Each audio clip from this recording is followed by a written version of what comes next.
remarkable things done for this district. Somebody said, are you running to replace Mr. Young? Nobody's going to replace Mr. Young. I'm asking for the opportunity to follow Mr. Young.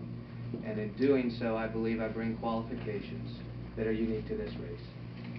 We will be electing somebody who is the most junior member of Congress, and it will require experience and knowledge to be effective and make an impact for this district on day one. When I talked about the jobs that exist in the defense and high-tech manufacturing industry here locally, that's experience and that's knowledge as to how we continue to preserve those jobs. That's important. The ability to work within a very complex federal budget to get things done. Listen, the question was asked about lobbying.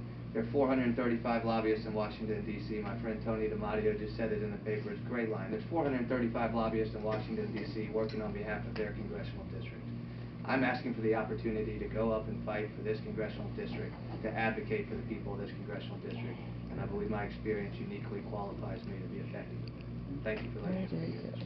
Thank you. And Kathleen? And I reiterate that on experience because of the experience that I bring to this. My experience isn't working with Washington, and you know, I've been up there, I've talked to them. To me, Washington's broken, and so I'm not bringing the experience of working with a broken system.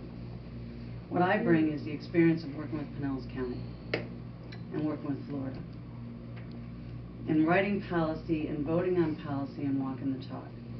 I work for the Chamber of Commerce. I understand that it's only going to be through economic development, pro-business, that we can ensure people have a job and we have a strong workforce training.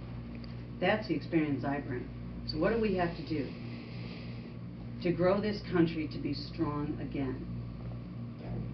I've protected my city, keeping taxes low, strengthening our city, our county, and I've done the same thing in Florida. We have repealed bad regulations, overburdensome government that has prohibited business growth and growing our economy and promoting jobs and making sure that families can protect their family and take care of their family. That's what's most important. We have to have strong families. If we don't have strong families, we don't have strong communities. If we don't have strong communities, we don't have a strong country. That's what we need. We have to take it back down to understanding our local community to make sure every single family is strong so we have a strong country. And that's the experience I bring. Working for the Chamber of Commerce, being pro-business, ensuring that people have jobs, and our families are strong, our communities are strong, and not being burdensome with government. That's the experience I bring.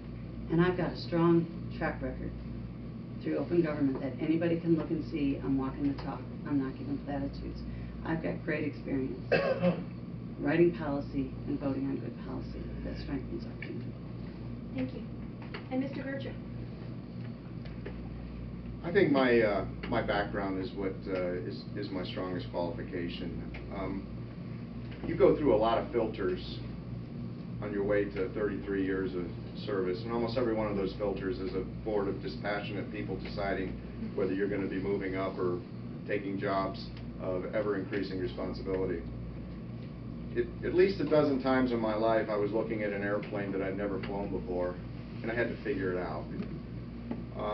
Is that a qualification for this job? I don't think so, but it does represent the ability to understand what a goal is and what advocacy is, because you had to do it for yourself. Leadership is not position. Leadership is action. Leadership is getting things done. And in that context, getting things done to me means every dollar that comes out of the 13th Congressional District to go to Washington is one less dollar that comes to your deli or your business or your hotel, your beach. When I was in the service, I spent government money like my own, and I made sure everybody underneath me did too, because not everybody's imbued with that belief. You know, it's free because the government's paying for it. So I think what I bring is the idea that if you think you can spend your money better than a bureaucrat in Washington can, if you think you know how to take care of yourself and your family better than an imperial decree from Washington, and if you think your federal government should work for you rather than you work for your federal government, I hope you'll consider my candidacy. Thank you. Thank you. And I would leave you with that if either one of the three of you are elected, don't forget who elected you and who you work for.